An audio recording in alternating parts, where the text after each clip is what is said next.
अभिवादन स्वीकार करें रामचंद्र मौर्य का। हमारे चैनल में आपका स्वागत है। आज हम चर्चा करेंगे किसान आंदोलन, किसान हत्याकांड पर और इससे संबंधित प्रधानमंत्री से 5 सवाल पूछेंगे।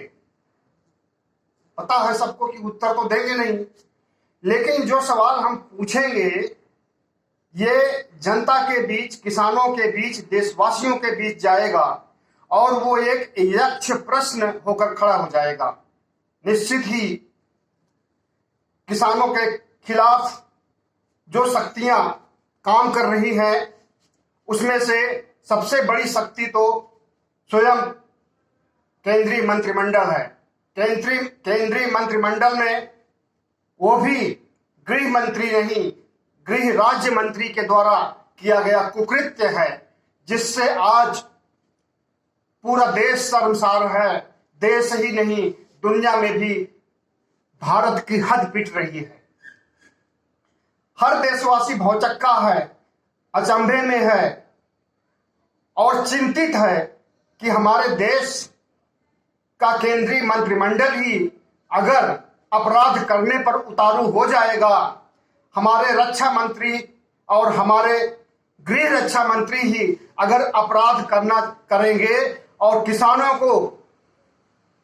किसानों के ऊपर गाड़ी चढ़ा देंगे, कार चढ़ा देंगे, कुचल करके मार डालेंगे, तो उन्हें बचाने वाला कौन आएगा?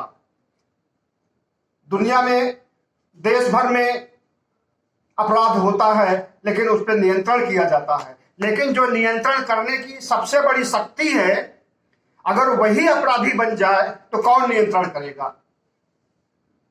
प्रधानमंत्री जी, आज हम आपसे सवाल पूछेंगे और वो हमारे 5 सवाल हैं। सबसे पहले तो आपके मंत्री और आपके मुख्यमंत्री हरियाणा सरकार के इस हत्याकांड के थोड़े दिन पहले ही उन्होंने धमकी दिया था। केंद्रीय राज्य मंत्री अजय मिश्र ने अपने ही क्षेत्र में एक सभा को संबोधित करते हुए पंडाल में कहा था कि किसानों सुधर जाओ, सुधर जाओ, अभी समय है, सुधर जाओ, और नहीं सुधरोगे तो हम सुधार देंगे और हमें तुम्हें सुधारने का तरीका पता है। सुधरोगे नहीं तो हम सुधार देंगे। इस तरह की धमकी, इससे भी आपत्तिजनक धमकी आपके गृह राज्य मंत्री ने दिया था। और आपके मुख्यमंत्री हरियाणा सरकार के मनोहर लाल खट्टर ने क्या कहा था?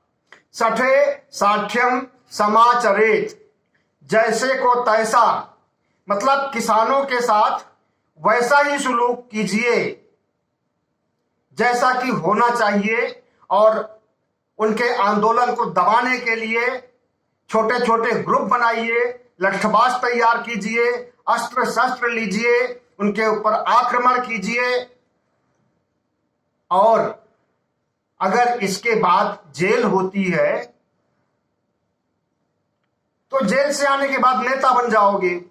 इस तरह की बातें अगर कोई मुख्यमंत्री, आपका मुख्यमंत्री, भारतीय जनता पार्टी का मुख्यमंत्री करता है तो उसे कैसे माफ किया जा सकता है? प्रधानमंत्री जी, इन केंद्रीय गृह राज्य मंत्री और आपके मुख्यमंत्री की बातों पर, की धमकियों पर, की आपराधिक मानसिक गतिविधियों पर आपने संज्ञान क्यों नहीं लिया? आप क्यों इनको बचाना चाहते हैं? और इनके बयान के तत्काल बाद ही देख लेने, सुधर जाने और सुधार देने के लिए 3 अक्टूबर को आपके गृह राज्य मंत्री के पुत्र ने, आशीष मिश्र ने, सरेआम गाड़ी चढ़ा दिया और उसमें 4 किसानों की मौत हो गई। हालांकि चार और मारे गए, लेकिन कोई गोली से मारा गया तो कोई गाड़ी पलटने से मारा गया। अब गोली मारने वालों में भी उसी का नाम आ रहा है। प्रधानमंत्री जी, आपके केंद्रीय राज्य मंत्री अजय मिश्र के बेटे का ही नाम आ रहा है। और इन सब जो मैं बातें कह रहा हूं, सिर्फ कह नहीं रहा हूं, इसके तमाम से वीडियो सोशल मीडिया में पूरे देश में वायरल हो रहे हैं। आपने भी देखा होगा। इसमें अब सबूत की जरूरत नहीं है।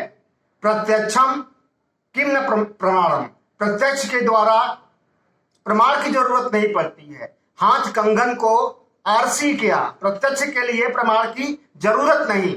तो प्रधानमंत्री जी, इन लोगों के खिलाफ कार्रवाई क्यों नहीं की जा रही है, और अभी तक गृह राज्य मंत्री का इस्तीफा क्यों नहीं लिया गया, और गृह राज्य मंत्री और उसके बेटे को गिरफ्तार क्यों नहीं किया गया? मनोहर लाल खट्टर को, जिन्होंने युवाओं को, भारतीय जनता पार्टी के युवाओं को उकसाने का काम किया था, उनको गिरफ्तार क्यों नहीं किया गया? अगर यही विपक्ष किया होता, या जेएनयू में या कोई सामाजिक कार्यकर्ता, सामाजिक संगठन का व्यक्ति अगर इस तरह की बातें करता, तो अब तक वो जेल में होता, उसके ऊपर राष्ट्रद्रोह का केस लग जाता, मुकदमा लग जाता और उसे जेल भेज दिया जाता। प्रधानमंत्री जी, आपके मुख्यमंत्री और गृह राज्य मंत्री के लिए क्या दूसरा कानून है संविधान में? भारतीय दंड संहिता में सबके लिए एक समान कानून बनाया गया है, आपराधिक कानून, उनको दंडित करने के लिए। तो ये भारतीय दंड संहिता की धाराएं आपके मुख्यमंत्री और आपके केंद्रीय राज्य मंत्री पर क्यों नहीं लग रही है?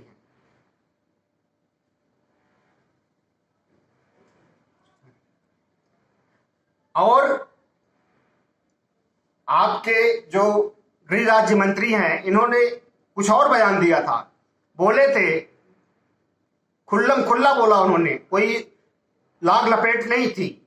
मैं मंत्री सांसद होने के पहले क्या था, याद कर लीजिए। मतलब इशारों में ही उन्होंने कहा कि मैं मंत्री और सांसद होने के पहले एक बहुत बड़ा गुंडा था, एक बहुत बड़ा अपराधी था, जिसका खौफ था पूरे इलाके में। इस चीज को याद दिला रहे थे किसानों को। तो आपने किन लोगों को अपने मंत्रिमंडल में रखा है प्रधानमंत्री जी? आपने कैसे लोगों को रखा है जो खुद ही कह रहा है कि मैं क्रिमिनल हूं और एक बहुत बड़ा अपराधी हूं?